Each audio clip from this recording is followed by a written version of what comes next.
Hello friends, Pallippuram techno സിറ്റിയിൽ നിന്നും 2 kilometre മാത്രം മാറി 8.4 സെന്റും ഒരു യൂസ്ഡ് വീടും വിൽപ്പനയ്ക്കുണ്ട്. ലോറി വരുന്ന വഴി തന്നെയാണ്. വളരെ നല്ലൊരു റെസിഡൻഷ്യൽ ഏരിയയിലാണ് ഈ വീടുള്ളത്. കയറ്റവും ഇറക്കവും ഒന്നുമില്ലാത്ത നിരപ്പായ ഭൂമി കൂടിയാണിത്. ചുടുകല്ലിൽ നിർമ്മിച്ച 1000 സ്ക്വയർ ഫീറ്റിന്റെ വീടാണ്. കിണറുണ്ട്, കൂടാതെ വാട്ടർ കണക്ഷനുമുണ്ട്. ബസ് റൂട്ടിൽ നിന്നും 200 മീറ്റർ മാത്രം മാറിയാണ് ഈ വീട് വരുന്നത്. പള്ളിപ്പുറത്ത് നിന്നും വാവരമ്പലം വഴി പോത്തൻകോട് പോകുന്ന ബസ് റൂട്ടിൽ കീഴാറൂർ എന്ന സ്ഥലത്താണ് ഈ വീടുള്ളത്. 3 ബെഡ്റൂമുകളുള്ള ഒരു വീട് കൂടിയാണിത്. അതിൽ 2 ബെഡ്റൂം അറ്റാച്ച്ഡുമാണ്. മാസം 10,000 രൂപ ഉറപ്പായിട്ടും വാടക ലഭിക്കുന്ന ഒരു പ്രോപ്പർട്ടി കൂടിയാണിത്.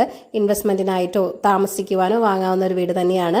ധാരാളം ഡെവലപ്മെന്റ്സ് ഒക്കെ നടക്കുന്ന ഒരു ഏരിയയാണ് പള്ളിപ്പുറം എന്ന് പറയുന്നത്. സൺടെക് കമ്പനിയുടെ ക്യാമ്പസിൽ നിന്നും 1 കിലോമീറ്റർ ദൂരത്താണ് ഈ വീട് വരുന്നത്. 49 ലക്ഷമാണ് വീടിന്റെ ആസ്കിംഗ് പ്രൈസ് വരുന്നത്. അപ്പോൾ ഈ ഒരു വീട് സ്വന്തമാക്കാൻ താല്പര്യമുള്ളവർ ഈ വീഡിയോയിൽ കാണിച്ചിരിക്കുന്ന കോൺടാക്ട് നമ്പറിലേക്ക് നേരിട്ട് വിളിച്ചോളൂ. പുതിയ പ്രോപ്പർട്ടീസിന്റെ അപ്ഡേറ്റ്സിനായി ചാനൽ സബ്സ്ക്രൈബ് ചെയ്യൂ. താങ്ക് യു ഫോർ വാച്ചിങ് ഈ കേരള റിയൽ എസ്റ്റേറ്റ്.